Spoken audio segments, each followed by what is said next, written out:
నిజాం నవాబు కాలంలో వలస వచ్చినటువంటి మార్వాడీలు ఎంతమంది ఉన్నారో ఆ లెక్కలు తీసి అంతకే పరిమితం చేసి మిగతా వాళ్ళు ఎవరైతే ఉన్నారో వాళ్ళందరినీ గుజరాత్ రాజస్థాన్కు పంపించాల్సిందే. ఎందుకు అనంటే వాళ్ళు డెవలప్ చేయడానికి రాలేదు, వాళ్ళకి డెవలప్ చేసేటటువంటి శక్తి కూడా లేదు. డెవలప్ అయినటువంటిది తెలంగాణ. వజ్రాలను నమ్మినటువంటి రాజ్యం ఇది. వజ్రాల వ్యాపారం కోసం వచ్చిన మార్వాడీలు ఇక్కడ ఉన్నటువంటి వజ్రాలను రాజస్థాను గుజరాత్ తీసుకుపోయి అమ్ముకున్నారు. ఇక్కడ ఉన్నటువంటి వజ్రాలను అక్కడ తీసుకుపోయి అమ్ముకున్నారు. ఇక్కడ ఉన్నటువంటి వజ్రాలతో వ్యాపారం చేయడం కోసం నవాజ్ షరీఫ్, ఎవరు ప్రధాని, పాకిస్తాన్ ప్రధాని నవాజ్ షరీఫ్ ఇక్కడికి వచ్చి వ్యాపారం చేశాడు. ఆయన ఇక్కడ వచ్చి వ్యాపారం చేసినప్పుడు ఆయన మార్వాడిగా ఉన్నాడు. అయితే ఇక్కడికి వచ్చిన తర్వాత ఇంకా వజ్రాల వ్యాపారం చేయాలంటే ఏం చేయాలంటే, నేను ఇస్లాం మతం స్వీకరించుకుంటే ఇక్కడ ఉన్నటువంటి నవాబు నన్ను ఇంకా దగ్గర గుంజుకుంటానని చెప్పి ఇస్లాం మతాన్ని స్వీకరించాడు. ఆ తర్వాత పాకిస్తాన్ విడిపోయినప్పుడు నేను ఇక్కడికి ఉండేదానికంటే పాకిస్తాన్ పోతే ఇస్లాంగా ఇంకా ఎక్కువ వ్యాపారం చేస్తానని చెప్పి ఆయన పాకిస్తాన్కి వెళ్ళిపోవడం జరిగింది. కానీ ఆయన గుజరాత్ మార్వాడి. అక్కడికి పోయి ఆ దేశ ప్రధాని అయ్యాడు. ఆయన ఇస్లాం మతాన్ని స్వీకరించిన వ్యాపారం చేసిండు, ఆ దేశానికి ప్రధాని అయ్యాడు. చాలామంది ఏమనుకుంటారంటే వ్యాపారులు ఎవరన్నా వస్తే వాళ్ళు పాపం వ్యాపారమే చేస్తారని అనుకుంటారు. కానీ వ్యాపారం చేయరు. వ్యాపారం చేసిన తర్వాత డబ్బులు వస్తాయి, డబ్బులు వచ్చిన తర్వాత బలం వస్తుంది, జనాన్ని కూడగడతారు, అధికారంలోకి వస్తారు, ఆగం ఆగం చేస్తారు. ఈస్ట్ ఇండియా కంపెనీ దోపిడీ చేసినట్టుగా దోపిడీ చేసి తీసుకుపోతారు. మనం అంటాము గజనీ మహమ్మద్ 100 సార్లు దాడి చేసి దోసుకుపోయారు అంటారు. 100 సంవత్సరాల నుంచి దోసుకపోతూనే ఉండరు. నిజాం నవాబు కాలం నుంచి 400 సంవత్సరాల నుంచి మార్వాడీలు దోస్తూనే ఉండరు. మరి డెవలప్ చేస్తే మార్వాడీలు 400 సంవత్సరాల నుంచి మార్వాడీలు డెవలప్ చేస్తే ఎక్కడన్నా ఎస్సీలకు స్కూల్ కట్టించిండ్రా, బీసీలకు స్కూల్ కట్టించిండ్రా, పోనీ ఓసీల కన్నా స్కూల్ కట్టించిండ్రా? ఓసీల కన్నా పోనీ ఇప్పుడు రెడ్డోళ్ళు, వెలుమోళ్ళు, కమ్మోళ్ళు, బాపనోళ్ళు, కోమట్లు ఉన్నారు. వాళ్ళ కోసం అన్న ఒక సివిల్స్ కోచింగ్ సెంటర్ అన్న పెట్టించిండ్రా? ఓసీ జాబితాలో ఉన్నారు కదా, పెట్టించిండ్రా? పోనీ మేము హిందువులం అని అంటుండ్రు కదా, ఇప్పుడు మేము జైనులం అని మీరు మిమ్మల్ని గుర్తించింది సమాజం, మీరు కూడా తెలుసు. మీరు జైన మతస్థులు అయ్యి మేము హిందూ మతస్థులం అని చెప్పుకుంటుండ్రు. ఇప్పుడు సమాజానికి అంతా తెలిసింది. కొన్ని సమాజానికి తెలియకముందు అన్న హిందువుల కోసం మీరు చేసినటువంటిది ఏముంది? ఏదన్నా ఒకటి ఉండాలి కదా. ఓ హాస్టల్ పెట్టైనా ఉండాలి హిందువుల కోసం. ఇప్పుడు రెడ్డి హాస్టల్ పెట్టుకున్నారు రెడ్డిల డెవలప్మెంట్ కోసం. కోమట్ల హాస్టల్ పెట్టుకున్నారు కోమట్ల డెవలప్మెంట్ కోసం. గౌండ్ల హాస్టల్ పెట్టుకున్నారు గౌండ్ల కోసం. పెరికి హాస్టల్ పెట్టుకున్నారు పెరికోళ్ళ కోసం. మరి నువ్వు హిందువు కదా, హిందువుల కోసం హిందూ హాస్టల్ అన్న కట్టినవా? నీ దృష్టిలో హిందువులు అంటే ఎవరో వాళ్ళ కోసం అన్న కట్టినవా? ఈ తెలంగాణ హిందువుల కోసం కట్టలే కదా. ఓ చదువు చెప్పలేదు, ఓ హాస్టల్ పెట్టలేదు. పోనీ మార్వాడీలు వాళ్ళ కుటుంబంలో ఎవరైనా వ్యాపారం చేస్తే ఫస్ట్ సారి వ్యాపారానికి సహకరిస్తారంట. అది లాస్ వచ్చింది అనుకో రెండోసారి ఉడక సహకరిస్తారంట. అది లాస్ వస్తే మళ్ళీ మూడోసారి ఉడక సహకరిస్తారంట. సహకరించి తన వ్యాపారాన్ని నిలబెట్టి తనని బాగు చేస్తారంట. అట్లా ఒక్కసారి ఇప్పుడు ఒక వ్యక్తికి 3 సార్లు లాస్ వస్తే 3 సార్లు పెట్టుబడి పెట్టి నువ్వు బాగు చేసినావు. ఒక్కసారన్నా ఒక్క హిందువుకు ఎవరికన్నా పెట్టుబడి పెట్టి మీ దుంపదేగా మీతో వచ్చి తిన్నందుకు, ఇది వచ్చి బతికినందుకు మీకు ఒక వ్యాపారం పెట్టిస్తున్నామని అన్నారు ఎక్కడన్నా? పెట్టలే కదా, ఏడా పెట్టలేదు. ఇప్పుడన్నా పెట్టినరా? ఈ చర్చ పెట్టినాకనన్నా మేము పెట్టిస్తున్నాం భయం, మేము మా పిల్లలకైతే 3 సార్లు పెట్టిస్తాం, మీ పిల్లలకు ఒక్కొక్కరికి ఒక్కసారి పెట్టిస్తాం, ఉపయోగించుకోండి, మేము హిందువులకు దానం చేస్తాం అని చెప్పి పెట్టిస్తున్నారా? ఇప్పుడు టాటా కంపెనీ ఉన్నాడు పెద్ద మనిషి, ఆయన 10,000 కోట్లు దానం చేసిండ్రు అని చెప్తుండ్రు రతన్ టాటా. మరి ఈ మార్వాడీలు ఎన్ని కోట్లు దానం చేసిండ్రు ఈ తెలంగాణకు? ఉండాలి కదా. ముస్లింలకు వద్దు, క్రిస్టియన్లకు వద్దు, హిందువుల కన్నా చేసిండ్రా? ఒక్క పైసా దానం లేదు. ఇప్పుడు మామ్నార్లో ఒక వ్యాపార సంఘానికి నాయకుడు అన్న పేరు ఏదో ఉంది గౌడు. ఆయన మాట్లాడాడు, చూద్దాం వీళ్ళు ఏమన్నా దానం చేస్తారేమో అని చెప్పి గణేష్ ఉత్సవాల సందర్భంగా ఒక చందాబుక్ ఇచ్చి తోలిచ్చానట. అడిగిపోతే మాతోనేముంది బతకనికి వచ్చిన అంటున్నాడు. మాతోనేముంది బతకనికి వచ్చిన మాతోనే ఏమీ లేదు అంటున్నాట. బతకనికి వచ్చినావు చెప్తున్నావు, మరి డెవలప్ చేసినా అని అంటున్నావు. గణేష్ ఉత్సవానికి కూడా రూపాయి ఇయ్యలేని స్థితిలో ఉన్న నువ్వు ఈ తెలంగాణను డెవలప్ చేసినావంటే ఎట్లా? రెండోది, అంబేద్కరు ఈ దేశంలో ఉన్నటువంటి ఎస్సీ ఎస్టీలకు బీసీలకు రిజర్వేషన్ కావాలని మాట్లాడినప్పుడు హిందువులను చీలుస్తున్నటువంటి ద్రోహి బ్రిటిష్ ఏజెంట్ అని చెప్పి ముద్రేశాం. హిందువులను చీలుస్తున్నటువంటి వ్యక్తి ఇతను బ్రిటిష్ ఏజెంటు, బ్రిటిష్ కనుసన్నల్లో పనిచేస్తున్నటువంటి వ్యక్తి ఈ దేశ ప్రజలను నిలువున చీల్చి హిందువుల ఐక్యతను దెబ్బతీస్తున్నాడని చెప్పి ముద్రేశాం. సేమ్ ఇప్పుడు అదే అంటుండ్రు. హిందువులకు వ్యతిరేకంగా చేస్తుండ్రు, హిందూ మతానికి సహకరిస్తుండ్రు, హిందువులకు దానం చేస్తుండ్రు, బీజేపీకి సహకరిస్తుండ్రు. కాబట్టి వాళ్ళందరూ హిందువుల కోసం పనిచేస్తున్నారు. కాబట్టి హిందూ వ్యతిరేకులందరూ కలిసి మార్వాడి గో బ్యాక్ అంటున్నారు. మీరు గమనించాలి, తెలంగాణ ఆంధ్రప్రదేశ్ కలిసి ఉన్నప్పుడు, ఆంధ్రప్రదేశ్ తమిళనాడులో కలిసి ఉన్నప్పుడు, మద్రాసు రాష్ట్రంలో కలిసి ఉన్నప్పుడు, మద్రాసు రాష్ట్రం నుంచి ప్రత్యేక ఆంధ్రప్రదేశ్ కావాలని పోరాటం చేసినప్పుడు అందరు హిందువులేగా. మరి హిందువుల మీదనే కొట్లాడి 2 రాష్ట్రాలు అయినరు. మరి అప్పుడెందుకు అల్లి ఈ మాట? పోనీ ఆంధ్రప్రదేశ్ తెలంగాణ 2 వేరు కావాలి, ప్రత్యేక రాష్ట్రాలు కావాలని చెప్పి కొట్లాడినప్పుడు హిందువులే కొట్లాడుతుండ్రు. ఇది ముస్లింలు పెట్టిండ్రు, క్రిస్టియన్లు పెట్టిండ్రు, లేకపోతే విదేశస్తులు పెడుతున్న కుట్ర, లేకపోతే కమ్యూనిస్టులు చేస్తున్న కుట్ర అని ఎందుకల్లే? ప్రత్యేక తెలంగాణ పోరాటాన్ని 69 తర్వాత 96లో కామ్రేడ్ మారోజు వీరన్న తెలంగాణ మహాసభ పేరు మీద సూర్యాపేట డిక్లరేషన్ ప్రకటించాడు. మొట్టమొదటిసారిగా విప్లవ పార్టీలు మాట్లాడినప్పుడు, బూర్జువా పార్టీలు మాట్లాడినప్పుడు, ఈ దేశంలో ఈ రాష్ట్రంలో ఏది మాట్లాడినప్పుడు కామ్రేడ్ మారోజు వీరన్న తెలంగాణ మహాసభ పెట్టి ప్రకటించాడు. మరి అప్పుడు అనలేదు ఎందుకో? కమ్యూనిస్టులు మాట్లాడుతుండ్రు, విప్లవకారులు మాట్లాడుతుండ్రు తెలంగాణ గురించి, ఇది హిందూ వ్యతిరేకుల విధానం అని చెప్పి అనలేదు. కానీ తెలంగాణ ఉద్యమం బలపడ్డ తర్వాత తెలంగాణ ఇవ్వాల్సింది అని చెప్పి బీజేపీ కూడా మాట్లాడింది. ఇప్పుడు ఈ ఆంధ్రప్రదేశ్ తెలంగాణ 2 హిందువులే కదా కలిసి ఉన్నది. మరి హిందువులనే చీలుస్తున్నప్పుడు మరి హిందూ వ్యతిరేక విధానం అని చెప్పి నువ్వు ఎందుకు మాట్లాడలే? ఉత్తరప్రదేశ్ నుంచి ఉత్తరాఖండ్ ఏర్పడ్డప్పుడు కూడా హిందువులే, ఇది హిందువులను చీలుస్తున్నటువంటి విధానం అని చెప్పి ఎందుకని లేదు? జార్ఖండ్ ఏర్పడ్డప్పుడు ఇది హిందువులను చీలుస్తున్నటువంటి విధానం అని ఎందుకని లేదు? పోనీ జిఎస్టీ పెడుతున్నప్పుడు కూడా ఇది హిందువుల మీద చేస్తున్న పన్నని ఎందుకని లేదు? నోట్లు రద్దు చేసినప్పుడు ఇది హిందువుల చేతుల్లో ఉన్నటువంటి ధనాన్ని మొత్తాన్ని ఆగం చేయడానికి, పేదలను చేయడానికి, ఇబ్బంది పెట్టడానికి, హిందువులంతా ఆగం చేయడానికి నోట్లను రద్దు చేస్తున్నారని చెప్పి ఎందుకని లేదు? ఈ దేశంలో సమానత్వం మాట్లాడిన ప్రతిసారి, అణచివేతను మాట్లాడిన ప్రతిసారి దోపిడీదారులు ఏదో ఒక రూపంలో ఇలాంటి వ్యతిరేకమైనటువంటి విధానాలు మాట్లాడుతూ ఉంటారు. కాబట్టి మనం గమనించాల్సినటువంటి విషయం ఏంటంటే, మార్వాడీలను గో బ్యాక్ అని ఎందుకు అంటున్నాం? మార్వాడీల వల్ల మాకేం ఉపయోగం లేదు కాబట్టి. మాకు ఏమైనా ఉపయోగం ఉందా చెప్పు? మార్వాడీలు స్వీట్ షాప్ పెడతారు, స్వీట్ షాప్ పెట్టి స్వీట్ షాపులో స్వీట్ అమ్మేటటువంటి వ్యక్తులన్నా, పనిచేసేటోళ్ళన్నా తెలంగాణ వాళ్ళు ఉంటారు అంటే ఎవరు ఉండరు. వాళ్ళు కూడా నార్తల్లే ఉంటారు.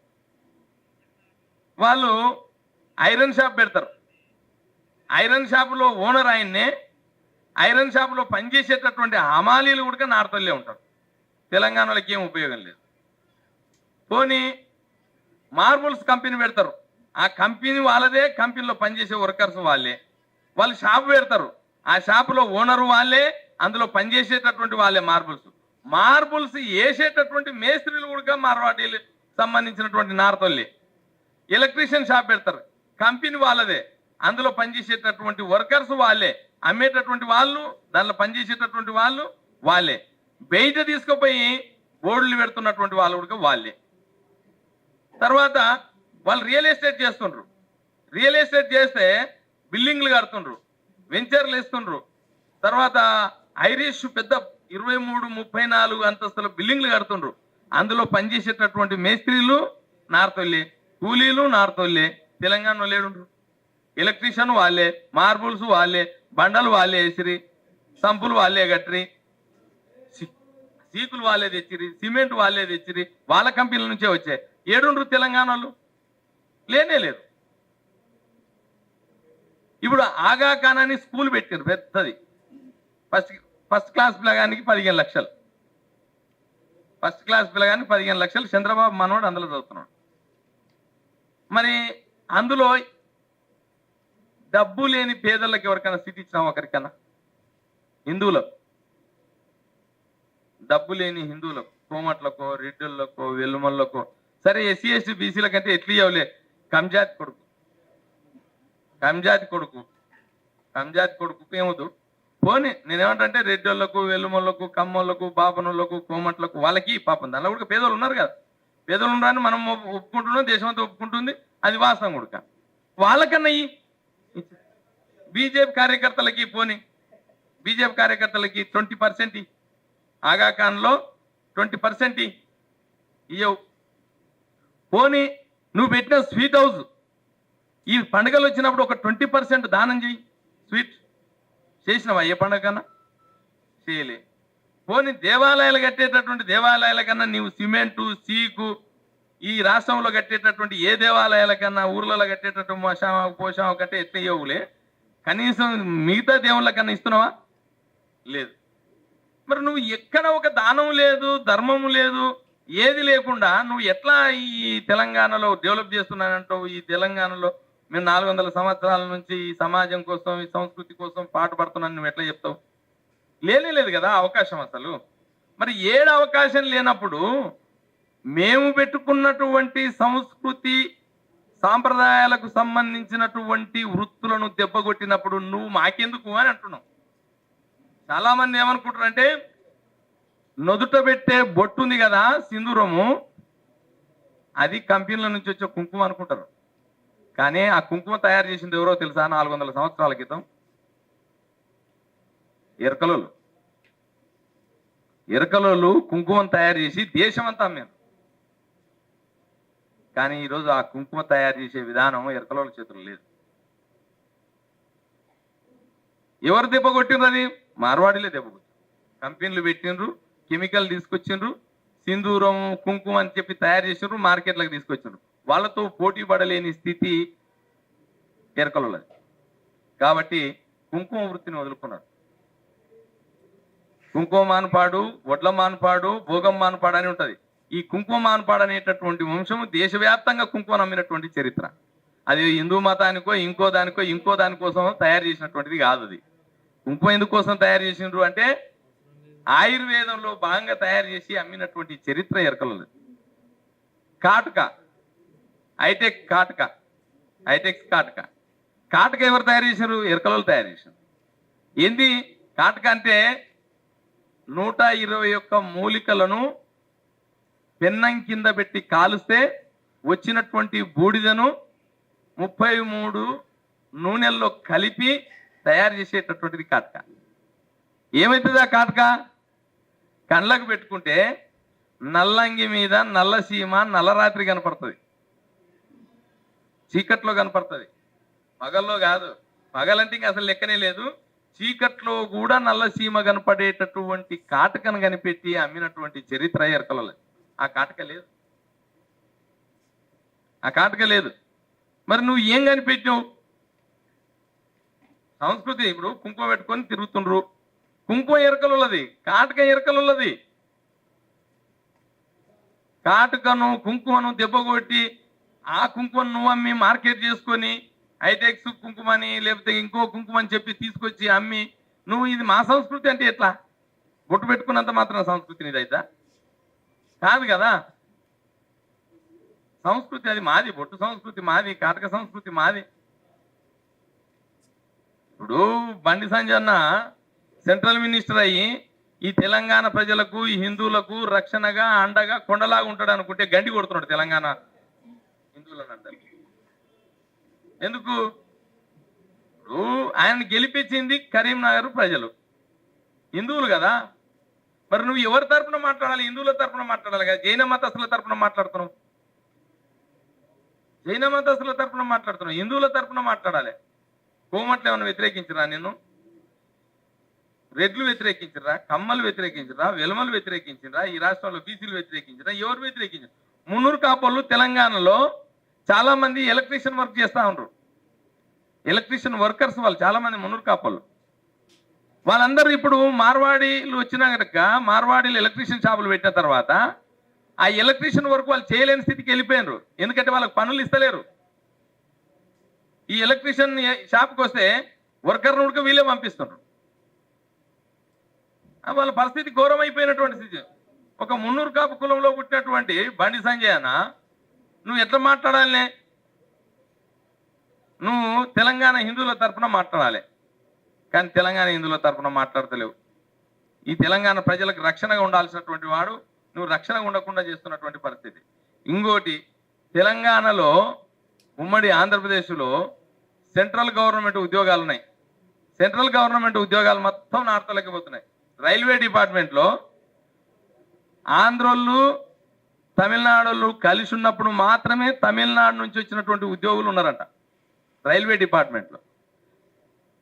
ఆ తర్వాత ఇప్పుడు ఉన్నటువంటి దానిలో ట్రైన్ డ్రైవర్లు నార్తలేనంట, పచ్చ జెండా ఊపే గార్డ్స్ ఉంటారు కదా వెనకాల, వాళ్ళు నార్తలేనంట, స్టేషన్ మాస్టర్స్ నార్తలేనంట, రైల్వే సెక్యూరిటీసు అంటే ఆర్పిఎఫ్ రైల్వే పోలీస్ ఫోర్సు వాళ్ళేనంట నార్తలే, గ్యాంగ్ మెన్ అంటే ట్రాక్ పైన పనిచేసే వాళ్ళు నార్తలేనంట, టికెట్ కలెక్టర్స్ వాళ్ళేనంట, బిజీ రిపేర్ వర్కర్స్ వాళ్ళేనంట నార్తలే, ట్రాఫిక్ ఆఫీసర్స్ వర్కర్స్ వాళ్ళే నార్తలే, సిగ్నల్ డిపార్ట్మెంట్స్ వాళ్ళే, ఆ హాస్పిటల్లో వాళ్ళే, రైల్వే హాస్పిటల్లో డాక్టర్స్, నర్సులు, కంపౌండర్లు, వాచ్మెన్లు, మెడికల్ ఆఫీసర్లు అందరూ వాళ్ళే, స్టేషన్లో హోటల్స్ షాప్స్ వాళ్ళవే, రైల్లో భోజనం సప్లై చేసే హోటల్స్ వ్యాపారులు కాంట్రాక్టులు వాళ్ళే.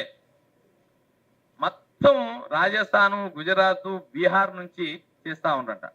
మనోళ్ళకు ఏదైనా ఉద్యోగం వచ్చి రైల్వేలో ఉద్యోగం వచ్చి నార్త్కు పోతే కొట్టి సర్టిఫికెట్లు చించి పంపిస్తున్నారట, భయభ్రాంతులకు గురి చేసి పంపిస్తున్నారట.